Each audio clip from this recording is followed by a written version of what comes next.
jiran dia dapat, nikmat jiran dia dapat. Jadi kita buat ibadat. Sudah tentu akhlak dia. Kita kat Mekah, hati kita bersih tu kan. Mak bapak kita pada tempat yang sewajarnya. Bismillahirrahmanirrahim. Assalamualaikum warahmatullahi wabarakatuh.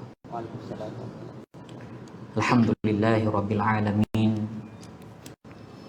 Wassalatu wassalamu ala asyrafil anbiya'i wal mursalin sayyidina wa habibina Muhammadin khatamin nabiyyin wa ala alihi wa sahbihi wa man da'a bi da'watihi wa man sanna bis sunnatihi ila yaumiddin. Subhanaka la ilma lana illa ma 'allamtana innaka antal alimul hakim. Wala haula wala quwwata illa billahil aliyil azim. Rabbi yassir wala tu'assir, Rabbi tammim bil khair. Muslimin sidang jemaah, mudah-mudahan kita senantiasa dilimpahi dengan rahmat dan keberkatan di sisi Allah Subhanahu wa ta'ala. Di antara rahmat yang Allah Ta'ala kurniakan kepada hambanya ialah kita mendapat peluang untuk bertemu dengan hari Jumaat. Hari ini adalah hari Jumaat. Karena hari Jumaat ini banyak kelebihan-kelebihan. Yang pertama, Allah Ta'ala jadikan hari Jumaat itu sebagai sebaik-baik hari. Satu minggu ada 7 hari. Dan hari Jumaat itu adalah hari yang paling disukai oleh Allah Subhanahu wa ta'ala. Maka justru itu orang yang dapat bertemu dengan hari Jumaat, maka dia telah dipilih oleh Allah Subhanahu wa ta'ala untuk direzekikan bertemu dengan hari Jumaat. Kemudian hari Jumaat ini juga disebut sebagai Sayyidul Ayyam, penghulu bagi segala hari. Dan bila sebut penghulu, artinya sesuatu kemuliaan yang Allah Ta'ala ciptakan, yang Allah Ta'ala jadikan pada hari Jumaat tersebut. Dan hari Jumaat ini juga dimuliakan karena dia dipilih. Hari diciptakan Nabi Adam alaihissalam. Hari dimasukkan Nabi Adam alaihissalam ke dalam syurga. Dan hari dikeluarkan Nabi Adam alaihissalam daripada syurga juga pada hari Jumaat. Dan hari dimatikan Nabi Adam juga pada hari Jumaat. Ini keistimewaan hari Jumaat. Selain itu, hari Jumaat juga Allah Subhanahu wa ta'ala jadikan sebaik-baik sedekah. Orang yang bersedekah pada hari Jumaat, maka dia telah mendapat ganjaran sebaik-baik sedekah. Dan hari Jumaat ini juga dipilih sebagai hari akan berlakunya kiamat, pengakhiran, kehidupan dunia, hayat dunia ini dipilih akan ditamatkan, ataupun hari akhirat itu berlaku pada hari Jumaat. Dan yang paling seronok tuan-tuan, hari Jumaat ini ada satu waktu yang Allah Ta'ala ciptakan. Itulah kalau kita berdoa, kalau kita beristighfar, kalau kita berzikir pada waktu-waktu yang tertentu pada hari Jumaat ini, maka akan dihapuskan segala dosa-dosanya. Sebab itu ada hadis Nabi SAW dan menyebut tentang al-jum'atu ilal jum'ati. Jumaat bertemu dengan Jumaat yang berikutnya kafaratun, adalah merupakan satu kafarah, penghapusan dosa-dosa yang ada pada seorang mukmin, seorang umat manusia tersebut. Penghapusan dosa inilah merupakan sesuatu yang kita sering kita tunggu. Sebab dosa ini, semua kita ada dosa. Tidak ada seorang pun yang terlepas daripada melakukan dosa. Kullu bani Adam khata' wa khairul khata'ina at-tawwabin. Setiap manusia itu, Bani Adam artinya manusia, khata', mereka itu melakukan kesalahan. Kita tak terlepas daripada melakukan kesalahan. dosa, dosa-dosa kecil ataupun dosa-dosa besar, dosa-dosa yang zahir ataupun dosa-dosa yang tersembunyi, dosa yang orang nampak ataupun dosa yang orang tak nampak. Kita pasti melakukan dosa. Tapi Allah Ta'ala tak heran dengan dosa-dosa itu. Tapi yang Allah Ta'ala tekankan, pentingkan, iaitulah orang yang pendosa yang sentiasa bertaubat. Nah, ini antara perkara-perkara yang dituntut supaya kita lakukan untuk menghapuskan dosa-dosa yang kita lakukan yang begitu banyak ini. Itu kita kena bertaubat. Cara nak hapuskan dosa ni, yang pertamanya tuan-tuan, kita kena bertaubat. Innallaha yuhibbut tawwabin wa yuhibbul mutatahhirin. Orang yang paling disukai oleh Allah iaitulah orang yang sentiasa bertaubat kepada Allah Subhanahu wa taala, dan orang yang suka mensucikan dirinya daripada kesalahan-kesalahan. Itu yang pertama. Cara kita nak menghapuskan dosa, kena sentiasa bertaubat. Yang kedua, kita nak hapuskan dosa yang ada pada diri kita itu, kita kena berhenti daripada melakukan dosa tersebut. Kita tak boleh nak kata kita tak mau dosa. Kita takut dosa, kita takut api neraka. Tapi dalam masa yang sama, kita terus menerus melakukan perkara-perkara yang ditegah oleh Allah Subhanahu wa taala, yang mendatangkan dosa kepada diri kita. Jadi kalau kita nak hilangkan dosa itu daripada diri kita, kita kena tinggalkan dosa tersebut. Yang ketiga, kalau kita nak hapuskan dosa dalam diri kita, dosa yang banyak seperti buih di lautan yang tak terhitung dosa tersebut, yang ketiga kita kena beristighfar. Perbanyakkanlah istighfar. Duduk saja istighfar, duduk dalam kereta driving istighfar. Faqultu astaghfiru rabbakum innahu kana ghaffara. Nabi Nuh berkata kepada kaumnya, istighfarlah kamu kepada Allah. Sesungguhnya Allah itu sangat pengampun. Dia suka memberi pengampunan. Macam mana nak dapat pengampunan daripada Allah Subhanahu wa taala? Itulah perbanyakkan istighfar. Istighfar.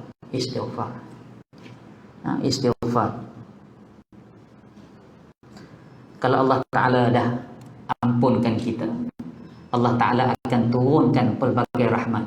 Yursilis samaa alaikum midrara wa yumdidukum bi amwalin wa banin wa yaj'al lakum jannatin wa yaj'al lakum anhara. Kalau kamu istighfar, kata Allah, aku turunkan rahmat daripada langit.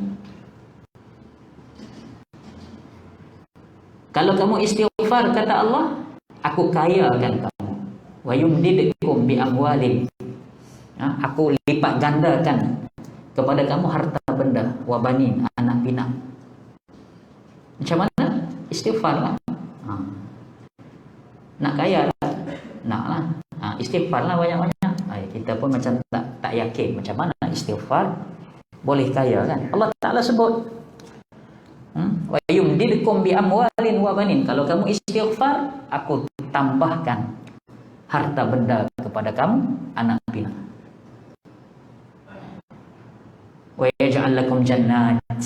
Aku akan jadikan kamu kebun-kebun yang subur hasil tanamannya. Syaratnya istighfar. Amalannya perbanyakkan istighfar. Antaranya. Bagus istighfar ini dia menghapuskan dosa dan dia membawa kebaikan kepada orang-orang yang suka beristighfar. Perbanyakkan beristighfar. Lagi macam mana kita nak menghapuskan dosa-dosa kita ni tuan-tuan? Perbanyakkan berbuat amal kebaikan. Buat amal kebaikan lah. Hak Tuhan suruh kita buat. Hak yang sekecil-kecil amal yang Tuhan suruh, Nabi suruh, kita buat. Sehinggalah sebesar-besarnya. Hak kecil, buang duri di tepi jalan, itu amal kebaikan. Orang yang buat suatu amal kebaikan ikhlas kerana Allah, Allah akan ampunkan dosa-dosa kecilnya. Macam contoh kita datang ni solat Jumaat. Ada hadis Nabi SAW, barang siapa yang berwuduk di rumah, kemudian dia berjalan kaki pergi ke masjid untuk menunaikan solat Jumaat, maka di antara kedua kakinya itu, salah satu kakinya, di antara dua langkahan kakinya itu, salah satu langkahan kakinya itu akan diampunkan dosa-dosa yang terdahulu, dan satu langkahan kakinya lagi akan diangkatkan darjatnya di sisi Allah Subhanahu wa taala. Diampunkan dosa. Orang yang melangkah kaki datang ke masjid, ke surau, ke rumah Allah ini, setiap langkahan kakinya itu akan dikira sebagai penghapus dosa, dan satu langkahan kakinya lagi dikira untuk mengangkat darjatnya. Jadi kita ni banyak buat dosa, maka untuk menghapuskan dosa itu kita kena gantikan dengan amalan-amalan kebaikan. Ittaqillah haitsuma kunta wa atbi'is sayyi'at al-hasanat tamhuha. Ikutlah Allah, Nabi SAW bersabda, ittaqillah haitsuma kunta, takutlah kamu, bertakwalah kamu kepada Allah di mana sahaja kamu berada. Wa atbi'is sayyi'at, susulilah setiap perbuatan-perbuatan jahat, susulilah setiap perbuatan dosa itu al-hasanat, dengan perkara-perkara yang baik. Biar kita buat satu perkara yang buruk, yang keji, kita buat satu benda yang baik untuk cover balik dosa kita itu. Kita boleh buat, kita buat sistem denda dalam diri kita ni. Denda apa? Kalau aku cakap bohong, aku sedekah RM10. Contohnya. Biasakan dalam diri kita tu. Kalau aku tengok cerita-cerita yang lalai, pornografi dan sebagainya, denda puasa 1 hari. Boleh buat macam tu. Itu konsep. Bila kita buat satu dosa, kita lazimkan diri kita buat satu amal kebaikan. Bila kita mengumpat orang, kita lazimkan kita beristighfar 10 kali. Bila kita leka, lalai hidup kita, kita lazimkan kita berselawat ke atas Nabi 10 kali. Itu kalau kita boleh lazimkan itu, insya-Allah dosa-dosa yang kita buat, Allah Ta'ala akan hapuskan daripada diri kita. Seterusnya, macam mana lagi cara kita nak menghapuskan dosa sesama kita? Iaitulah kita saling doa mendoakan di antara satu sama lain dalam solat ataupun di luar solat sekalipun. Tapi kelazimannya kita ni dituntut, orang Islam ni dituntut dalam solat mendoakan buat diri kita dan juga kaum muslimin dan muslimat. Itu untung kita jadi orang Islam ni, tuan-tuan dan puan-puan sekalian. Bila kita berdoa, kita tak minta kepada diri kita saja, kita minta untuk rakan-rakan kita, kaum muslimin, kaum muslimat, kaum mukminin, kaum mukminat. Macam contoh kita minta doa pengampunan, Allahumma ighfir lil muslimin wal muslimat wal mu'minin wal mu'minat. Jadi kita termasuklah, kalau kita ni orang Islam, kita termasuklah dalam doa saudara-saudara kita tu yang mohon supaya diampunkan dosa siapa sahaja orang Islam Siapa saja orang yang beriman kepada Allah Subhanahu wa taala. Untung kita ni tuan-tuan dan puan-puan, kesalahan kesilapan kita, orang lain tolong minta doakan keampunan buat diri kita. Maka dengan sebab itu kita salinglah. Jangan harap orang je yang minta doa keampunan, kebaikan buat diri kita. Kita juga kita kena mohon keampunan kepada saudara-saudara kita. Kita ingat, kita minta ini bukan saja untuk diri kita, boleh kita minta apa saja kebaikan untuk diri kita, dan jangan lupa untuk kita selitkan juga dalam doa itu kebaikan kepada orang ramai, kepada saudara-saudara kita yang lain. Itu amalan yang boleh menghapuskan dosa. Yang keenam, amalan yang boleh menghapuskan dosa, iaitulah orang yang hidup mendoakan kepada orang yang mati. Dia mati dah, mak kita, ayah kita mati lama, mati bawa bersama dengan dosa-dosa yang tidak diampunkan oleh Allah, kan? Jadi macam mana nak menghapuskan dosa? Iaitulah dengan amalan-amalan orang yang hidup, anak, cucu, cicit, ahli keluarga. Boleh buat amalan-amalan diniatkan sebagai tambahan pahala kepada mereka yang telah meninggal dunia.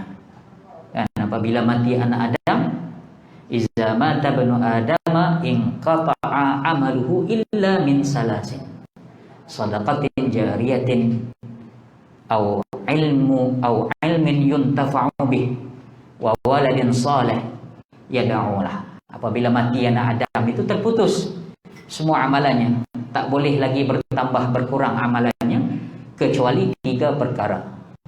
Itu doa anak-anak yang soleh.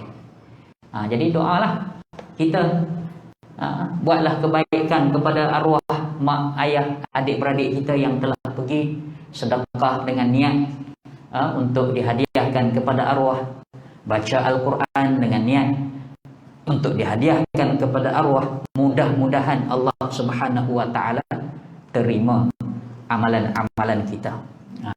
Mudah-mudahan Allah taala terima amalan-amalan yang kita lakukan dan kita niatkan untuk dihadiahkan kepada waris-waris kita.